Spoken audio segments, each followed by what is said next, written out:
जय हिंद बच्चों, दीप सर की पाठशाला में आप सबका स्वागत और अभिनंदन है।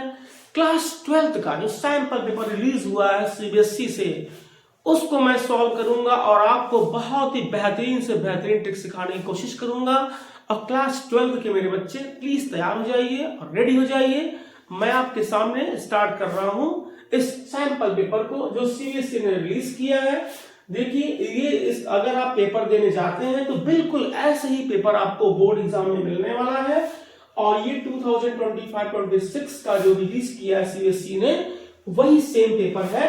और इसमें इंस्ट्रक्शन पहले रहता है, ये आप सब बच्चे जानते ही हैं। आप लोगों ने इतने एग्जाम दिए हैं अपने हाफ ईयरली और प्री बोर्ड्स कि आप लोग का ये कॉन्सेप्ट तो पूरा क्लियर होगा। लेकिन जिन बच्चों के कॉन्सेप्ट नहीं क्लियर है वो जान लें कि इस पेपर में 38 क्वेश्चंस रहते हैं और इसमें इसको जो है 5 सेक्शन में डिवाइड किया गया है, जिसमें A B C D E होता है। और फर्स्ट सेक्शन जो होता है उसमें 20 एमसीक्यू क्वेश्चंस होते हैं, जिसमें से कि 18 क्वेश्चन जो रहेंगे वो सिर्फ एमसीक्यू होते हैं और बाकी के जो 2 क्वेश्चंस रहते हैं वो एजर्सन और रीजन बेस्ड क्वेश्चन होते हैं। और इसके बाद सेक्शन बी में 21 से 25 तक के जो क्वेश्चन होते हैं वेरी शॉर्ट क्वेश्चन रहते हैं और ये सारे क्वेश्चन 2 मार्क्स के होते हैं। ओके, फिर इसके बाद सेक्शन सी में आते हैं, इसमें आता है 6 क्वेश्चन और 6 क्वेश्चन होते हैं 3 मार्क्स के और ये शॉर्ट आंसर टाइप होते हैं। और इसके बाद है सेक्शन डी। सेक्शन डी आपका होता है ये 5 मार्क्स का और इसमें सिर्फ और सिर्फ 4 क्वेश्चंस होते हैं 32 से 35। और इसके बाद का जो सेक्शन होता है वो स्पेशल सेक्शन होता है भाई, ये है केस स्टडी बेस्ड क्वेश्चन। और केस स्टडी बेस्ड क्वेश्चन जो होता है वो 4 मार्क्स का होता है और ये एमसीक्यू टाइप नहीं होता है। इसमें 3 क्वेश्चंस होते हैं और 1 क्वेश्चन में चॉइस रहता है। ओके, तो हम बिना किसी देरी के स्टार्ट करते हैं बच्चों के लिए। और देखिए ये एमसीक्यू का जो ये सीरीज है हमारा, इसमें फर्स्ट क्वेश्चन जो दे रखा है सेक्शन ए में, और ये क्वेश्चन है identify the function shown in the graph this. Okay, अब इसमें एक ग्राफ दिया हुआ है और ग्राफ को देख के हमको बताना है कि इस क्वेश्चन का आंसर क्या होगा। देखिए अब इसमें जो इनवर्स ये क्वेश्चन बनता है हमारा इनवर्स ट्रिग्नोमेट्री से। इनवर्स ट्रिग्नोमेट्री में साइन इनवर्स, कॉस इनवर्स, इसमें जिस बच्चे को ग्राफ इसका पता होगा या ग्राफ ट्रेस करने आता होगा वही बच्चा कर पाएगा। तो देखिए इस तरीके का जो ग्राफ होता है, ये ग्राफ होता है एक्चुअल में साइन इनवर्स का। तो इसमें देखिए साइन इनवर्स का अगर ये ग्राफ है तो साइन इनवर्स का ग्राफ जो होता है बच्चों, तो साइन इनवर्स का जो डोमेन होता है यहां से देखिए इसमें सारा ही ऑप्शन जो दिया है वो साइन इनवर्स में ही दे रखा है। तो साइन इनवर्स एक्स अगर है तो आप जानते हैं कि -1 is less than x is less than 1 होता है, क्योंकि साइन इनवर्स x के लिए अगर डोमेन की बात करते हैं हम तो डोमेन की वैल्यू जो होती है -1 और 1 के बीच में लाई करती है। लेकिन यहाँ ग्राफ को अगर आप देखेंगे तो यहाँ देखिए ये पॉइंट 1 है और ये पॉइंट आपका 1/2 है और ये -1/2 है। तो इट मींस ये हमारा जो कर्व है वो -1/2 से 1/2 तक है। तो अगर हम यहां से बात करते हैं इसकी कि जो साइन इनवर्स के साथ में जो भी यहां पर रहेगा इसका डोमेन कितना होता है, -1 से 1 तक होता है। लेकिन पूछा है कि इस ग्राफ के लिए क्या होगा, तो यहां देखिए -1/2 और यहां पर 1/2 लिखा हुआ है। तो इसके लिए हम क्या करेंगे, यहां से देखिए अगर हम यहां से साइन इनवर्स x लेते हैं तो ये तो गलत हो गया पहले से ही मेरा, क्योंकि इसका डोमेन तो -1 से 1 होता है। लेकिन यहां पर ये हमारा -1/2 से, अब देखिए -1/2 से इसको सपोज कर लीजिए अगर y है और ये हमारा 1/2 हो गया तो 2 से मल्टीप्लाई कर दो तो -1 लेस देन और यहां हो गया 2y और लेस देन ये हमारा 1 हो गया। ओके, तो यहां पर आप देख रहे हैं कि 2y होना चाहिए था। ठीक, तो इसका मतलब क्या हो गया, साइन इनवर्स के साथ में जो 2x होगा तो ये इसका आंसर बनेगा। ओके बच्चों, देखिए -1/2 से 1/2 दिया हुआ है तो -1/2 और 1/2 के लिए साइन इनवर्स 2x इसका माने ये ग्राफ जो है वो साइन इनवर्स 2x का है। ओके, तो इस तरीके से ये क्वेश्चन आपको समझ में आ गया होगा। अब देखिए एक क्वेश्चन इसमें और दिया हुआ है, ये विजुअली जो हमारे पैड स्टूडेंट उनके लिए होता है ये। इसमें ग्राफ की जरूरत उनको नहीं होती है। इसमें है इनवर्स ट्रिग्नोमेट्रिक फंक्शन पूछा है कि जिसका डोमेन -1/3 से 1/3 है। तो बिल्कुल आसान क्वेश्चन है। आपने देखा कि -1/2 से 1/2 अगर होता है तो sin इनवर्स 2x होता है, और अगर ये -1/3 से 1/3 दिया हुआ है तो ये ग्राफ जो बनेगा आपका, तो इसमें पूछा है कि डोमेन, देखो डोमेन sin इनवर्स x का और cos इनवर्स x दोनों का डोमेन सेम होता है, और दोनों का ही जो वैल्यू होता है वो -1 और जो है 1 के बीच में होता है। तो इसमें भी अगर हम बात करें यहां से,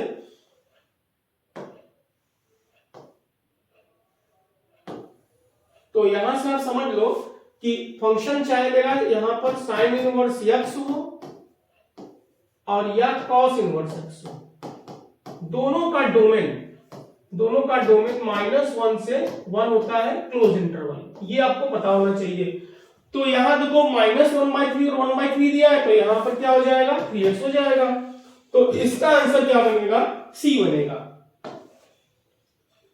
ओके, तो अब हम चलते हैं इसी सीक्वेंस में नेक्स्ट क्वेश्चन, जो क्वेश्चन नंबर 2 दे रखा है। देखिए ये बहुत ही बेहतरीन क्वेश्चन है और ये हमारा मैट्रिक्स से है, और मैट्रिक्स में ये कह रहा है कि if for 3 matrices A, B and C products A, B and AC both are defined, मतलब इसमें कह रहा है कि A का B से मल्टीप्लाई पॉसिबल है। तो अगर A का B से मल्टीप्लाई पॉसिबल है तो आप ये समझो कि A और B अगर ये 2 मैट्रिक्स हैं, A और B अगर 2 मैट्रिक्स हैं, तो A और B का मल्टीप्लाई तभी पॉसिबल होगा जब ये और ये दोनों सेम रहे। मतलब फर्स्ट मैट्रिक्स का कॉलम और सेकंड मैट्रिक्स का रो अगर दोनों इक्वल हैं, तभी क्या होगा कि दोनों का मल्टीप्लिकेशन पॉसिबल है, अदरवाइज मल्टीप्लिकेशन पॉसिबल नहीं है। तो क्वेश्चन में दे रखा है कि इसका प्रोडक्ट जो है वो डिफाइंड है। इट मींस यहां से देखो एमसीक्यू क्वेश्चन को हम लोग एमसीक्यू की तरह ही करते हैं, बहुत ही लॉन्ग मेथड से हमको नहीं करना है। तो यहां से बिल्कुल क्लियर है कि n की वैल्यू यहां से कितनी आ गई, 4 आ गई। अब ये दे रखा है कि AB और AC दोनों क्या है, स्क्वायर मैट्रिक्स है सेम ऑर्डर के। तो अगर ये स्क्वायर मैट्रिक्स है तो AB का यहां जो ऑर्डर बनेगा वो m क्रॉस 3 बनेगा, m क्रॉस 3 बनेगा। तो इट मींस क्या हो गया कि अगर ये स्क्वायर मैट्रिक्स है तो यहां से m भी साफ साफ दिख रहा है, ये 3 क्रॉस 3 का बनेगा। तो m की वैल्यू यहां से हमने निकाल दी, 3 हो गई। ओके, अब चलते हैं हम AC पर। तो देखिए A और C का अगर मल्टीप्लाई मैं करता हूं तो यहां देखो इसका जो कॉलम है वो 4 है और यहां इसका रो P है।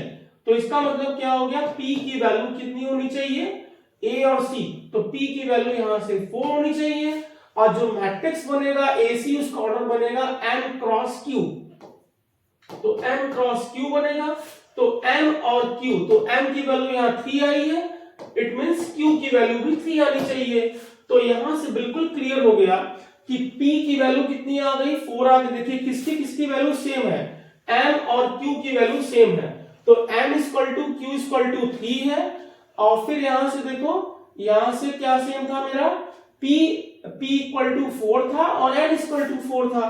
तो n = 4 और p = 4 ये दिया है, और m और q की वैल्यू कितनी दी हुई है, 3 दी हुई है। इसका मतलब क्या होगा, सेकंड का ऑप्शन क्या बनेगा, A बनेगा। तो इस तरीके से जिस बच्चे को मैट्रिक्स का प्रोडक्ट करने का रूल पता होगा वही बच्चा कर पाएगा। तो इसमें मेन जो लॉजिक क्या था ये फिर से समझ लो कि अगर एक मैट्रिक्स A है और ये m क्रॉस n का है, ओके, और एक मैट्रिक्स B है, इसका ऑर्डर अगर मान लो दिया हुआ है बच्चों m क्रॉस p, तो इसका प्रोडक्ट क्या होगा, पॉसिबल होगा, क्योंकि n और n सेम है। इसका जो कॉलम है, कॉलम के नंबर और इसके रो के नंबर जो है वो सेम होने चाहिए, और जो मैट्रिक्स आएगा उसका ऑर्डर बनेगा A cross P, M cross P बनेगा। ओके, तो ये सिंपल सा कॉन्सेप्ट था और उसी से हमने इस क्वेश्चन को सॉल्व कर दिया। चलिए हम चलते हैं क्वेश्चन नंबर 3 पर। If the matrix A is this is skew symmetric matrix then the value of Q plus T upon P plus R। देखिए कितना अच्छा क्वेश्चन दिया हुआ है। ये कह रहा है कि एक मैट्रिक्स ए है वो स्क्यू सिमेट्रिक मैट्रिक्स है। तो सबसे पहले जो क्लास 12 के हमारे बच्चे हैं वो ये समझ लें what is the meaning of skew symmetric matrix. If a square matrix A is such that, अगर हम ये कहें कि एक हमारे पास एक स्क्वायर मैट्रिक्स है, चलो हमने एक मैट्रिक्स ले लिया ए, ओके, अगर हम उसका ट्रांसपोज करते हैं ए ट्रांसपोज, अब ट्रांसपोज करने के बाद अगर वो निगेटिव ऑफ ए के इक्वल आता है तो हम कहते हैं कि matrix A is said to be skew symmetric matrix. और अगर ये ए ट्रांसपोज ए के इक्वल आता है तो हम उसको सिमेट्रिक मैट्रिक्स कहते हैं। तो अब देखिए ये सब बातें तो हो गई डेफिनेशन वाली, लेकिन अब ये क्वेश्चन अगर एमसीक्यू में आया है तो एमसीक्यू का लॉजिक क्या है ये समझने की कोशिश करिए। देखिए हम फटाक से कैसे इसको जो है इसकी वैल्यू यहां से पी क्यू और यहां पर आर और टी की वैल्यू फाइंड आउट करेंगे। देखिए यहां से अगर हम बात करें तो पहले तो आप समझ लो कि अगर कोई स्क्यू सिमेट्रिक मैट्रिक्स है तो उसके जो डायगोनल एलिमेंट होते हैं बच्चों, ये हमेशा क्या आता है, इसकी वैल्यू 0 होती है। ये डायगोनल मैट्रिक्स, इसका जो डायगोनल जो एलिमेंट आएगा वो सब 0 होने चाहिए। यही इसकी पहचान होती है स्क्यू सिमेट्रिक मैट्रिक्स, सबसे पहली चीज। तो यहां से देखो p की वैल्यू कितनी आ गई, 0 आ गई भैया। तो p की वैल्यू यहां से 0 हो गई, यही लिख लो 0 हो गई, ओके। और इसके बाद देखो इन दोनों में नेगेटिव का रिलेशन होता है, ये जो होता है यहां से इन दोनों में माइनस साइन का डिफरेंस होता है और इन दोनों में भी माइनस साइन का डिफरेंस होता है। मतलब this plus this is equal to 0, this plus this is equal to 0 और this plus this is equal to 0। ये कॉन्सेप्ट यहां पर वर्क करता है। तो r की वैल्यू यहां से कितनी आएगी, -3 आ जाएगी, ये -3 हो गई, चलो। और q की वैल्यू कितनी आएगी, q कहां बैठा हुआ है भाई, q यहां बैठा हुआ है, तो q की वैल्यू आएगी +2, तो q की वैल्यू 2 कर दीजिए। अब t की वैल्यू कितनी आएगी, t इक्वल टू इन दोनों t की वैल्यू आ जाएगी यहां से +4, क्योंकि इन दोनों का सम 0 आना चाहिए। तो t की वैल्यू 4 हो गई, तो 2 + 4 हो गया और ये 0 + -3 हो गया। तो ये कितना हो गया, 6/-3, दिस विल बी -2। तो देखिए कितना आसान तरीके से आंसर आ गया। तो इसका आंसर क्या आएगा, 2 आएगा, तो -2 आएगा। देखिए कितना अच्छा कॉन्सेप्ट था ये कि इसके डायगोनल एलिमेंट को पहले 0 करके जो अननोन है वो फाइंड कर लीजिए और लॉजिक याद कर लीजिए, इन दोनों का सम 0 होता है, इन दोनों का सम 0 होता है और इन दोनों का सम 0 होता है। तो इसके हेल्प से हम लोग r की वैल्यू फाइंड कर लिए, q की वैल्यू फाइंड कर लिए और t की वैल्यू फाइंड कर लिए। ओके बच्चों, चलिए नेक्स्ट क्वेश्चन में चलते हैं। नेक्स्ट क्वेश्चन भी हमारा मैट्रिक्स से ही दिख रहा है और इस क्वेश्चन को हम सॉल्व करने की कोशिश करते हैं। देखिए इस क्वेश्चन में कह रहा है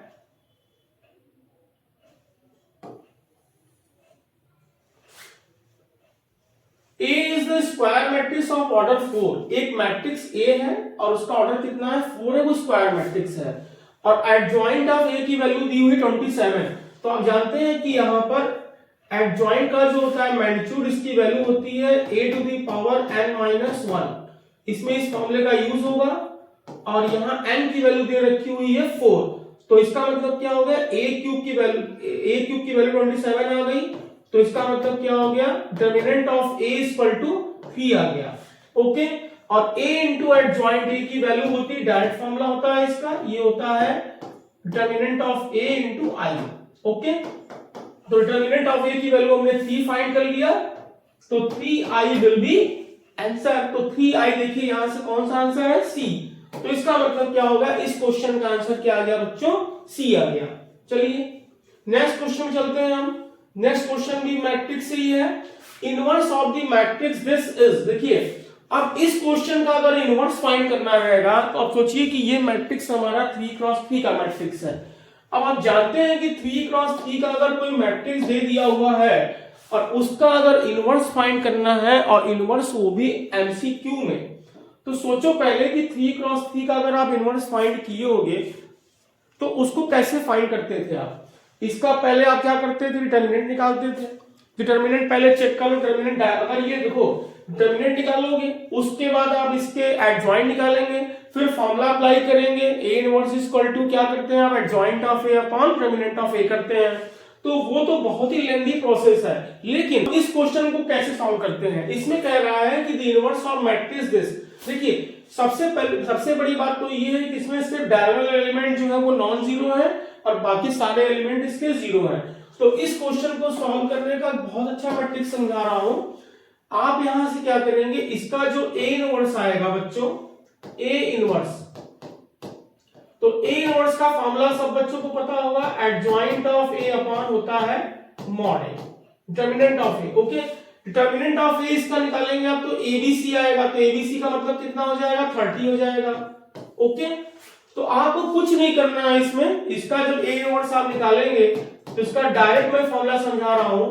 आप यहां से जो ये दिया हुआ है ए, तो ए जो दिया है तो इसको इसका रेसिप्रोकल कर दो, रेसिप्रोकल करोगे तो यहां कितना आएगा, 1/3 आ जाएगा।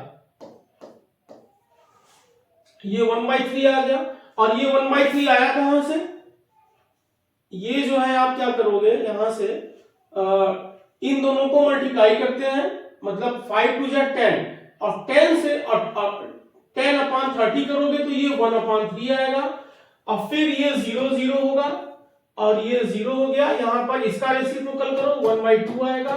ये सिर्फ इस तरह के मैट्रिक्स के लिए रूल काम करेगा, और ये कितना हो जाएगा, 1/5। अगर आपको चेक करना है तो आप चेक कर सकते हैं, इसका और इसका अगर मल्टीप्लाई करते हैं तो निश्चित आपको मिलेगा, क्योंकि आप जानते हैं कि ए इनवर्स इंटू ए करो और चाहे ए में ए इनवर्स का इंटू करो, दोनों की वैल्यू आती है आइडेंटिटी मैट्रिक्स। तो एक तरीका और भी था कि आप इसका इससे मल्टीप्लाई करके चेक करते, जिससे इसका वैल्यू आता है आइडेंटिटी मैट्रिक्स का मतलब क्या होता है, 1 0 0 0 1 0 और 0 0 1। ओके, तो इस तरीके से आप डायरेक्ट भी चेक कर सकते हैं, और डायरेक्ट जो मैंने आपको फॉर्मूला समझाया उससे भी आप इसको सॉल्व कर सकते थे। ओके बच्चों, अब देखिए हम चलते हैं क्वेश्चन नंबर 6 पर। सारे क्वेश्चन टफ नहीं होते हैं, बहुत से क्वेश्चन बहुत आसान होते हैं, और उसी सीक्वेंस में आप देखिए पूछा है value of determinant of this. Determinant of very simple, ये आपका डिटर्मिनेंट जो है वो 2x2 का ही है। डायरेक्ट आप यहां से इसका इंटू करिए, जब आप इसका इंटू करेंगे देखिए ये क्वेश्चन भी बहुत जल्दी हो जाएगा, cos a cos b और फिर minus sin a sin b, तो ये फॉर्मूला बन जाएगा cos a प्लस b का, और a कितना है 67 डिग्री और b की वैल्यू 23 डिग्री, तो इसकी वैल्यू आ गई 90 डिग्री। तो cos 90 की वैल्यू कितनी होती है, 0 होती है, तो 0 इसका आंसर आया है a, तो इसका आंसर कितना करेक्ट होगा, a करेक्ट होगा। चलिए नेक्स्ट क्वेश्चन भी सॉल्व कर देते हैं। अब नेक्स्ट क्वेश्चन सॉल्व कैसे होगा, देखिए नेक्स्ट क्वेश्चन में कह रहा है function fx is equal to this, और ये कह रहा है कि वो x इक्वल टू पाई पर कॉन्टिन्यूअस है, तो k की वैल्यू फाइंड करो। देखो भैया, अगर ये फंक्शन कॉन्टिन्यूअस है तो हमको कॉन्टिन्यूटी चेक करना नहीं है, इसका लेफ्ट हैंड लिमिट जो है वो राइट हैंड लिमिट के इक्वल होगा, और वो हमारा fa के इक्वल होगा। तो fa का मतलब x इक्वल टू a की वैल्यू पाई दी हुई है, तो पाई के लिए ये फंक्शन है मेरा, तो यहाँ पाई पुट कर दो, तो ये हमारा हो गया भाई चलो पाई के और +1, और इसकी वैल्यू किसके इक्वल होगी, RHL के इक्वल होगी, तो RHL का मतलब हो गया x इक्वल टू पाई रख दो, तो ये cos पाई हो जाएगा, और cos पाई मींस होता है -1, cos 180 की वैल्यू होती है -1, तो पाई k की वैल्यू हो गई 2, तो k की वैल्यू हो गई 2/पाई। देखो कितना आसान तरीके से सॉल्व हो गया, -2 ये हो गया -2 सॉरी, तो -2/पाई इस क्वेश्चन का आंसर बनेगा, और वो आंसर क्या आएगा, इसका डी आएगा। चलो नेक्स्ट क्वेश्चन चलते हैं हम। तो नेक्स्ट क्वेश्चन जो है वो है डिफरेंशिएशन से। देखिए इस क्वेश्चन में क्या कह रहा है बच्चों, fx की वैल्यू दी हुई है x tan इनवर्स x, और हमको फाइंड करना है f'1 का वैल्यू।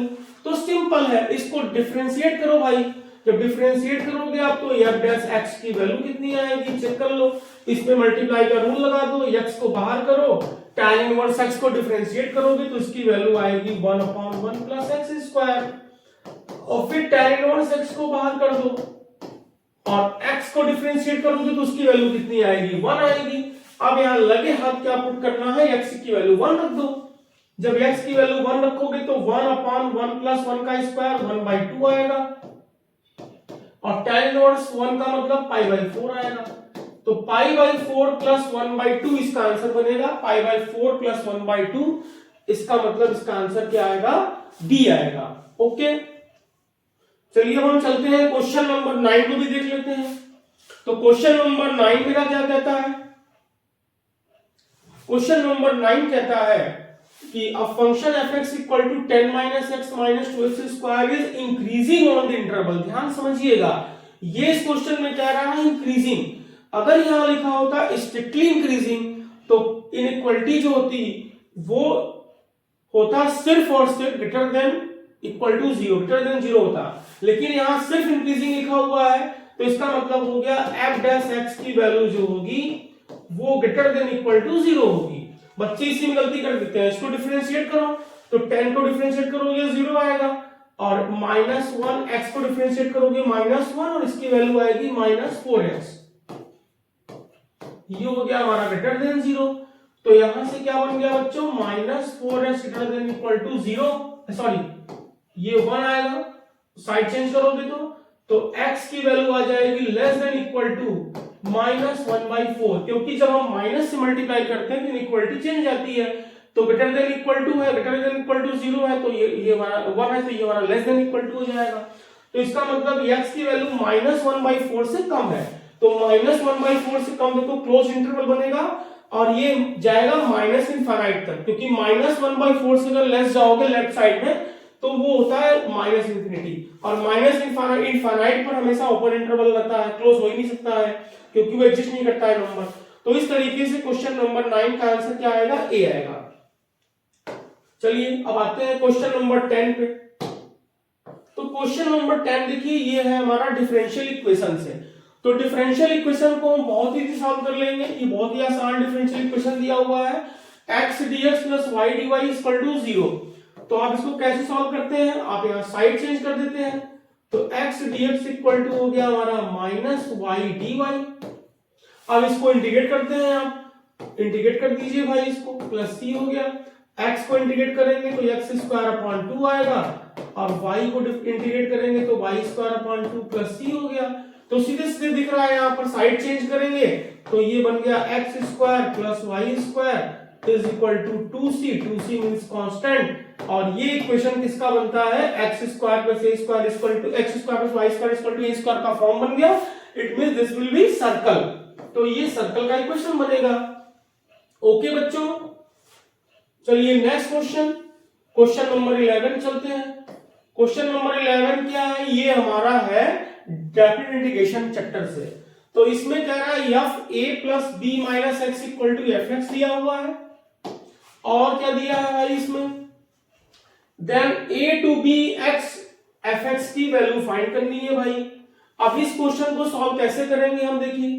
अब इस क्वेश्चन में जो ये वैल्यू दिया हुआ है, इसको अगर हम i लेट कर ले, चलो तो i = लेट कर लो ये a to b f, और ये x इंटू और ये fx dx है। ओके, तो इसमें हम प्रॉपर्टी का यूज कर दें। अब प्रॉपर्टी हमारी एक होती है a to b, तो यहां x की जगह पर हम लोग a + b - x वाली प्रॉपर्टी यूज कर देंगे। तो a + b - x हो गया, जहां x होता है वहां पुट कर देते हैं a + b - x, और यहां भी रखूंगा जब मैं a + b - x, तो यहां पहले से ही दे रखा है इसकी वैल्यू fx है, तो ये हमारा fx ही हो गया। अब क्या करना है भाई? दोनों को प्लस कर दो। जब प्लस कर दोगे तो 2i हो गया, दोनों की लिमिट सेम है, a to b है। ओके, यहां जब इसको प्लस करोगे दोनों में fx कॉमन हो जाएगा, तो x में a + b - x को प्लस करूंगा तो x कैंसिल हो जाएगा, और यहाँ a + b बचेगा, और ये fx dx हो गया। आंसर आ गया हमारा। तो i = क्या हो गया? a + b कांस्टेंट है, इसको बाहर कर दो, और ये a to b fx dx हो गया। तो इसका आंसर क्या बन रहा है बेटा? इसका आंसर बन रहा है, ये देखो d दिख रहा है हमको, तो इसका आंसर क्या होगा? d। तो देखिए इस तरीके से हम लोग क्वेश्चन को सॉल्व करते जा रहे हैं, बहुत ही आनंद ले रहे हैं बच्चे, देखो। और इसी तरह प्रैक्टिस करते रहिए आप लोग, सारे चैप्टर पे एकदम पकड़ बना लीजिए, क्वेश्चन सब धराशायी हो जाएगा। चलिए नेक्स्ट क्वेश्चन चलते हैं। अब क्वेश्चन नंबर 12 देखिए। क्वेश्चन नंबर 12 में कह रहा है if integral of this is equal to a sin to the power 5 x power 4 plus c। तो ए की वैल्यू फाइंड करो। देखो बेटा, अब इस क्वेश्चन में हमें इसको इंटीग्रेट करना है और इसको इंटीग्रेट करके ये आया है, तो बहुत से बच्चे क्या करेंगे कि इसको इंटीग्रेट करेंगे हो तो जाएगा ही भाई, लेकिन टाइम वेस्ट होगा। लेकिन आपको मैं एक बात और बता दूं कि what is the meaning of integration. Integration क्या होता है? इंटीग्रेशन जो होता है वो एंटी डेरिवेटिव फाइंड करने का मेथड होता है। Integration is the method to find the anti derivative of function. Okay, तो इंटीग्रेशन के अगर आंसर को अगर हम फिर से डिफरेंशिएट कर दें तो इसका क्वेश्चन तैयार हो जाता है। ओके, तो हम इसी टेक्निक का इसमें यूज करेंगे और तुरंत इसका आंसर आएगा। देखिए, हम यहां से इसको क्या करें, डिफरेंशिएट करें। तो डिफरेंशिएट करोगे भाई तो a बाहर आ गया, sin to the power 5 x to the power 4 को हम चेन रूल लगा के सॉल्व करेंगे तो सबसे पहले हमको क्या दिख रहा है, पावर दिख रहा है 5। तो ये समझ लो हमारा 5 है तो 5 इंटू में आ गया। अब 5 sin to the power 4 x power 4 हो गया। हमने किसको यहां कंसीडर किया था, t sin x पावर 4 को, तो sin का को डिफरेंशिएट करोगे तो cos आएगा, cos x to the power 4 हो गया। और x टू द पावर 4 को फिर से अगर डिफरेंशिएट करोगे तो 4x क्यूब आ गया। तो आपको कुछ नहीं करना है, देखो 5 4 या 20 और 20a यहाँ कांस्टेंट की वैल्यू आएगी, यहाँ कांस्टेंट की वैल्यू 1 दी हुई है, तो 20a इक्वल टू कितना हो गया, 1 हो गया। तो a की वैल्यू आ जाएगी 1/20। तो 1/20 चेक करो आंसर कौन सा है, तो answer B will be correct. Okay बच्चों, इस तरीके से ये क्वेश्चन भी सॉल्व हो गया। चलिए नेक्स्ट क्वेश्चन चलते हैं। नेक्स्ट क्वेश्चन में क्या कर रहा है, a bird flies through a distance in a straight line given by a vector this. देखिए, एक यहां पर चिड़िया है और वो स्ट्रेट लाइन में फ्लाई कर रही है, उड़ रही है, और उसका डायरेक्शन क्या दिया हुआ है, ये डायरेक्शन इसका दिया हुआ है। चलो इस डायरेक्शन में एक चिड़िया उड़ रही है, कोई बात नहीं। चलो फिर कह रहा है a man standing beside a straight metro rail track given by this. ये उसका एक ट्रैक का इक्वेशन दिया हुआ है। ये चलो मेरा ट्रैक हो गया हमारा। अब ट्रैक को r से रिप्रेजेंट किया गया है, कोई बात नहीं है। अब देखो, अगर आपने यहां पर वेक्टर इक्वेशन ऑफ लाइन पढ़ा होगा तो इसको तुरंत अगर आप कन्वर्ट करोगे r को, तो r इक्वल टू यहां से दिख रहा है हमारा 3i कैप, और ये यहां से -j कैप, और ये इसमें k है नहीं, और प्लस लैम्डा इसमें कॉमन ले लीजिए, तो ये बनेगा i कैप और प्लस 2j कैप और प्लस 3k कैप। ओके, तो इस डायरेक्शन में जो है वो हमारा ट्रैक है। Okay, is observing the bird. अब एक आदमी है यहीं पे कहीं है, अब ये इसको देख रहा है उड़ते हुए। तो अब इसमें पूछा क्या है, the projected length of its flight on the metro track is. अब देखो, इस वेक्टर का, ये अगर सपोज करो कि ये मेरा वेक्टर ए है, तो इसका प्रोजेक्शन पूछा है। देखिए, क्वेश्चन में केवल ट्विस्ट है, अगर आप ट्विस्ट को समझ गए तो you are able to solve this type of question. तो आप तुरंत क्या करोगे, अगर ए का प्रोजेक्शन निकालना है तो ए का प्रोजेक्शन, अगर इसको हमने कहा बी है ये, तो इसका फॉर्मूला क्या होता है, A dot B upon mod B. अगर b का प्रोजेक्शन पूछा है तो अपॉन में मॉड a रहेगा, अगर a का प्रोजेक्शन पूछा है तो यहां मॉड में b रहेगा। तो अब b क्या होगा, b का मतलब इसका डायरेक्शन क्या था, ये था। तो अब जल्दी से आप क्या करोगे, इसका डॉट कर लो, इसका डॉट करोगे तो क्या आएगा बच्चों, देखो i डॉट i कितना आएगा, 1 आएगा, प्लस फिर यहां से 2 इंटू 2 कितना आएगा, 4 आएगा, और उसके बाद फिर प्लस 3 आएगा। ओके, और यहां अपॉन में कितना बनेगा, मॉड b। तो इसका स्क्वायरिंग एडिंग कर दो, 1 का स्क्वायर 1, 2 का स्क्वायर 4 और 3 का स्क्वायर 9। तो ये 4 3 7 1 8 आ गया, और इसकी वैल्यू आ गई 14। ओके, तो 8 upon square root of 14 unit इसका आंसर आएगा, और वो आंसर कौन सा दिख रहा है हमको, सी दिख रहा है। तो इसका मतलब क्या होगा, हमारा आंसर सी आएगा। चलिए हम चलते हैं नेक्स्ट क्वेश्चन 14, और 14 क्वेश्चन भी हमारा वेक्टर से ही लिया गया है। The distance of the point with position vector this from the Y axis. देखिए, एक ये बहुत ही अच्छा क्वेश्चन है, और इसका अगर आप लोगों को ट्रिक पता है, मतलब इसके पीछे का जो लॉजिक है वो है क्या, देखो अगर हम एक यहां पर आपको कार्टेशियन प्लेन बना दें और इसमें हमने इसको x एक्सिस कह दिया, इसको हमने y एक्सिस कह दिया, इसको हमने z एक्सिस कह दिया और यहां हमने कोई पॉइंट P कंसीडर कर लिया। चलो इसका कोऑर्डिनेट मान लो a b c दिया हुआ है। ओके, देखिए अब इसमें ये ओरिजिन है। अब इस पॉइंट का अगर हम आपसे कहें कि x एक्सिस से डिस्टेंस क्या आएगा, इस पॉइंट का डिस्टेंस x एक्सिस से क्या आएगा, अगर ये पॉइंट है तो 3D फिगर में देखोगे तो ये पॉइंट क्या होगा, यहां पर होगा। इसका डिस्टेंस पूछा है x एक्सिस से, तो आप x एक्सिस पर यहां पर कोई पॉइंट अगर कंसीडर करोगे बच्चों तो ये आएगा हमारा x एक्सिस पर कोई पॉइंट, मान लो ये तुम्हारा कितना था, यहां पर a ही था और ये कितना हो जाएगा, 0 0 हो जाएगा। ये x एक्सिस पर कोई पॉइंट बनता है।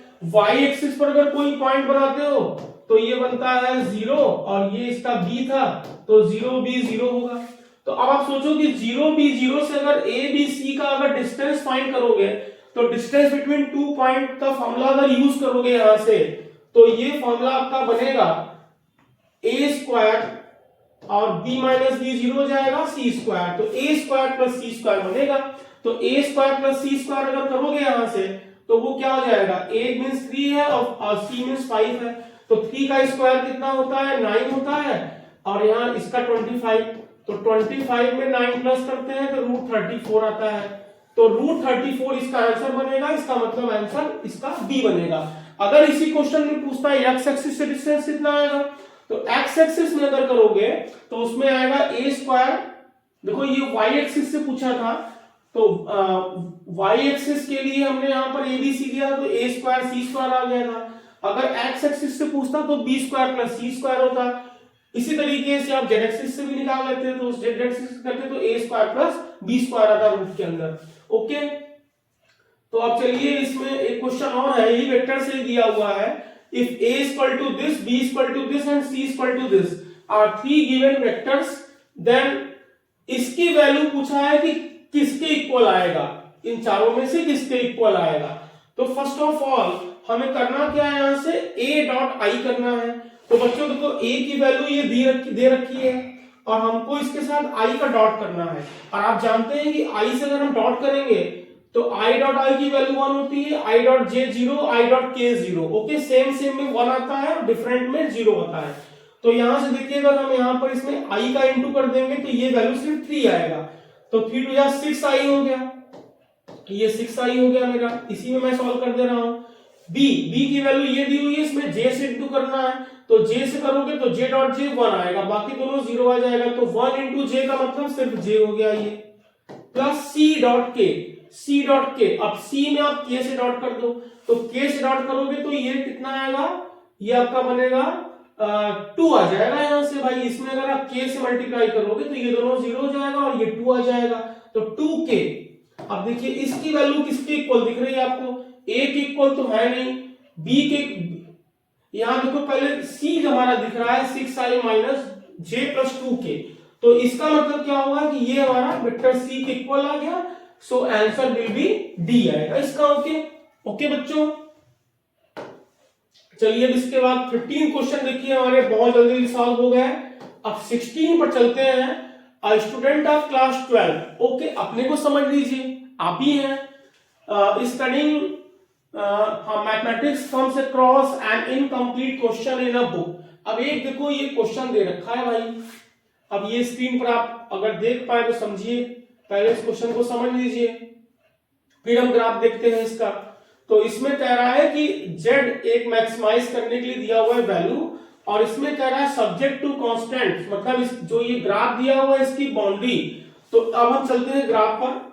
तो ग्राफ में देखिए यहां पर ये सारा इसका वैल्यू दे रखा है, तो हम लोग इसको देख करके इसकी ट्रेसिंग करते हैं।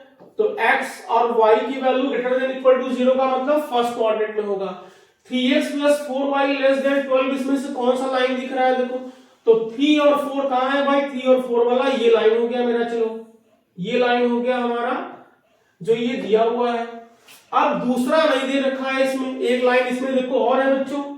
अब इसका इक्वेशन कितना आएगा, अब ये हमारे बच्चों के लिए प्रॉब्लम बन गया कि इसका इक्वेशन कैसे हम लोग याद करेंगे।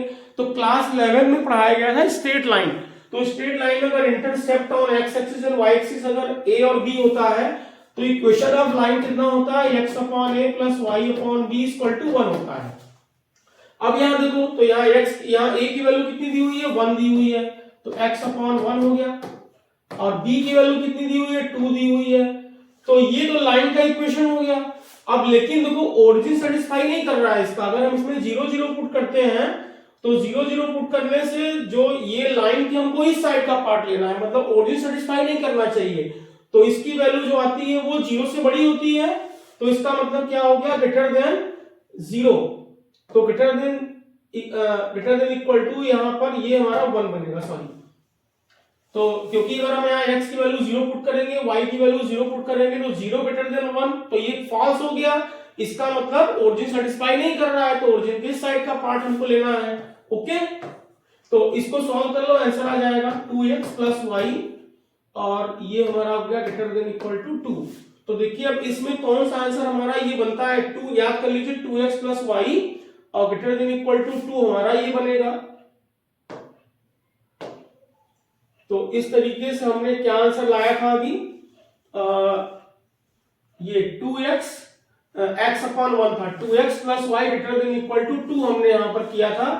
तो इसका मतलब क्या आएगा, इसका आंसर हमारा बी आ जाएगा। ओके, तो बी इसका करेक्ट आंसर आएगा, नोट कर लीजिएगा।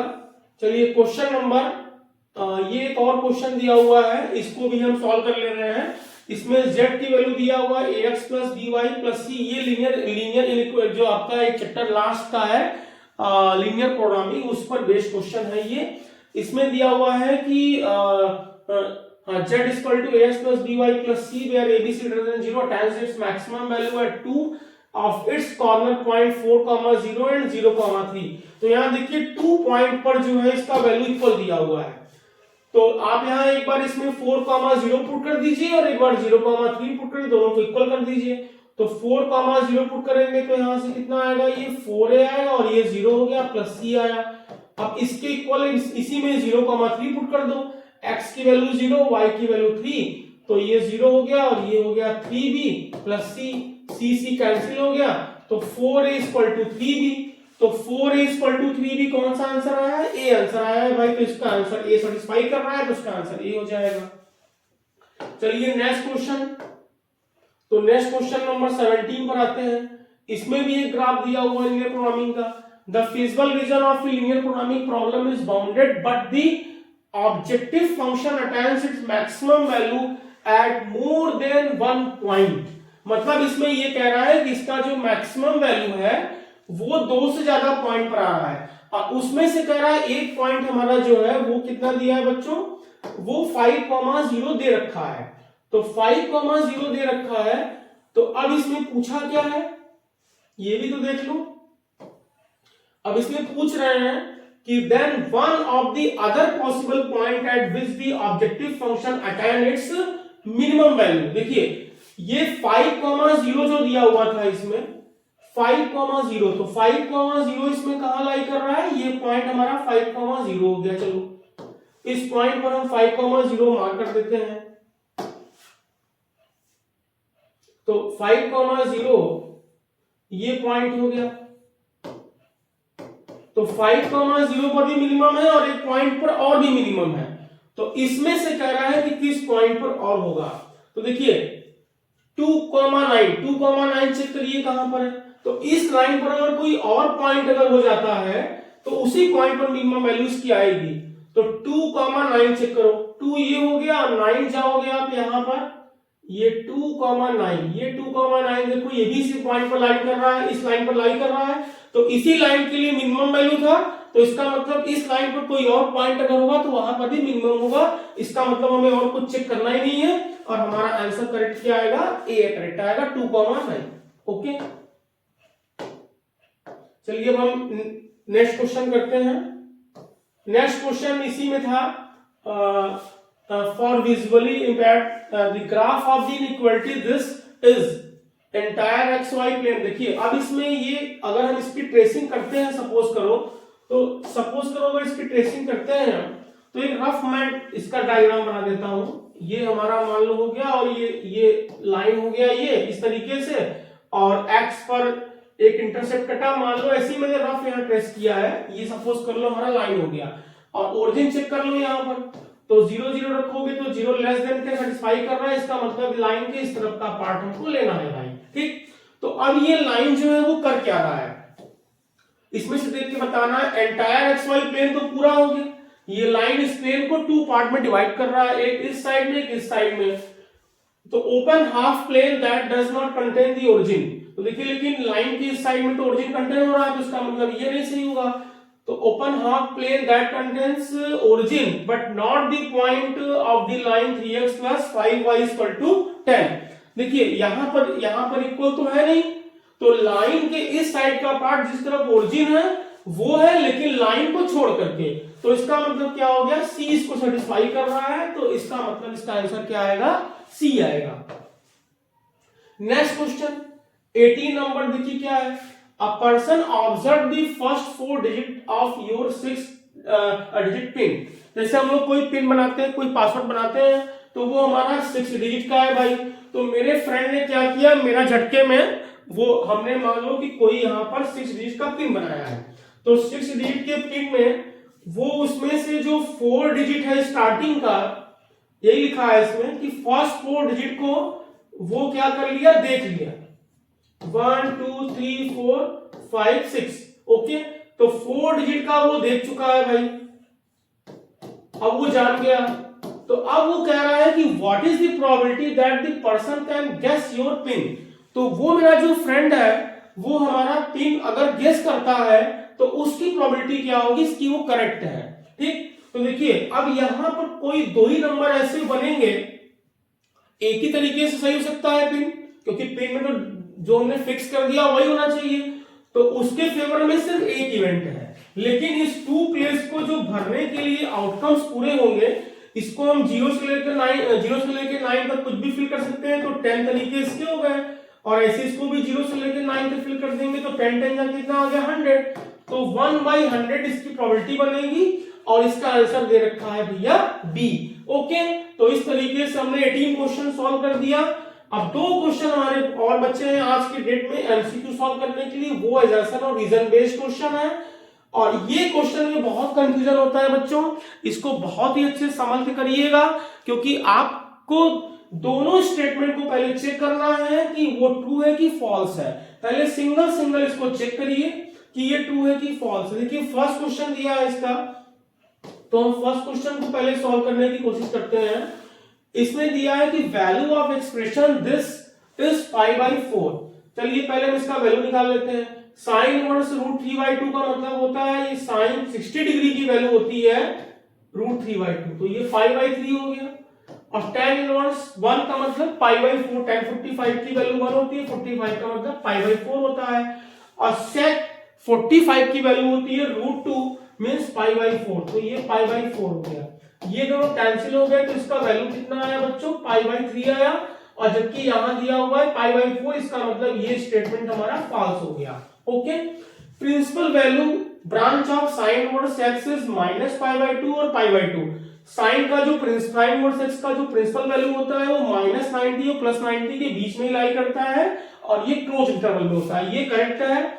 एंड सेक इनवर्स x का 0 to π -π/2 होता है, क्योंकि sec 90 डिफाइन नहीं होता है, आपको पता होना चाहिए cos 90 0 होता है, cos और sec 90 इनफाइनाइट होता है।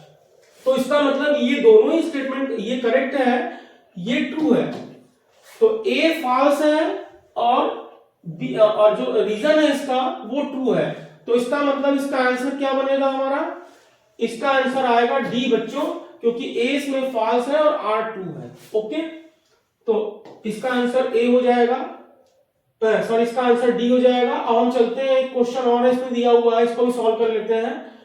क्वेश्चन नंबर 20 में ये क्वेश्चन है वेक्टर अलजेब्रा से। Given 2 non zero vectors A and B, R is another non zero. इसमें कहने का मतलब ये है कि ए बी और आर तीनों जो है वेक्टर वो नॉन जीरो वेक्टर्स हैं, और एक कंडीशन दिया हुआ है कि r cross a plus b equal to 0। देखिए अगर हम इसको समझने की कोशिश करते हैं तो वेक्टर a और वेक्टर b, 2 वेक्टर को हम एक प्लेन में ड्रॉ कर सकते हैं, हमेशा ही जान लीजिए कोई भी 2 वेक्टर दिए हैं तो उसको हम लोग सेम प्लेन में ड्रॉ कर सकते हैं। अब इसके बाद जो a प्लस बी हमारा होगा वो ये होगा, एडिशन लॉ लगाते हैं हम, और इसके बाद कह रहा है कि r cross a plus B की वैल्यू 0 है। इट मीन्स जो r है वो a क्रॉस b के पैरेलल कहीं होगा। ओके, तो ये भी r जो है हमारा वो भी इसी प्लेन पे लाई कर गया। तो r और a प्लस बी दोनों क्या है बच्चों, ये पैरेलल हो गए क्योंकि दोनों का क्रॉस 0 है। तो r is perpendicular to a cross b। अब ध्यान समझिएगा, a क्रॉस b जो होता है वो हमेशा इस प्लेन के परपेंडिकुलर होता है और r इस प्लेन पे है। तो इसका मतलब क्या हो गया, मतलब r जो है वो a प्लस बी के प्लेन के पैरेलल है। पैरेलल है मतलब वो या तो इसी प्लेन पे है या तो अदर प्लेन पे पैरेलल है इसके, तभी तो क्रॉस 0 आया है। और उसके बाद r जो है वो a क्रॉस b के, अब देखो a क्रॉस b का मतलब ये होता है, तो ये इसका मतलब r पर भी क्या होगा, परपेंडिकुलर होगा। इट मींस इसका जो एजर्शन है बच्चों वो हो गया 2। अब चलते हैं रीजन पे। तो a plus B is perpendicular to plane a and b, ये तो भैया फॉल्स है। a प्लस बी तो a और b के प्लेन पर ही लाई कर रहा है, तो ये परपेंडिकुलर कहां है a प्लस बी के, तो ये रॉन्ग हो गया, तो ये फॉल्स हो गया हमारा। तो इसका मतलब क्या होगा कि इस क्वेश्चन का जो आंसर मेरा बनेगा वो बनेगा इसका, देख लो शायद सी होगा, क्या इसका a2 है और वो फॉल्स है, तो a2 और r इज फॉल्स, तो इसका मतलब 20 का आंसर क्या बनेगा हमारा, सी बनेगा। तो आज बच्चों इस तरीके से हमने जो हमारा सैंपल पेपर रिलीज हुआ है सीबीएसई से 2026 के लिए क्लास 12th का, उसका हमने कंप्लीट एमसीक्यू का सॉल्यूशन कर दिया। और इसके साथ हमने आपको हर क्वेश्चन के पीछे जो एक ट्रिक है, जो उसका फॉर्मूला है, उसको हमने बहुत अच्छे से आप लोगों को समझाया है। और उम्मीद करते हैं कि आप इस तरीके से बोर्ड में भी अगर क्वेश्चंस आते हैं तो उसको बहुत ही आसानी से कर लेंगे। और आप हमारा ये वीडियो देखते रहिए, और इसका जो अभी नेक्स्ट जो आएगा, जो सेक्शन BCD आएगा, इसका भी वीडियो मैं अपलोड जल्दी कर दूंगा। और आप बने रहिए, जुड़े रहिए दीपक सर की पाठशाला से। जय हिंद बच्चों, थैंक्स फॉर वॉचिंग।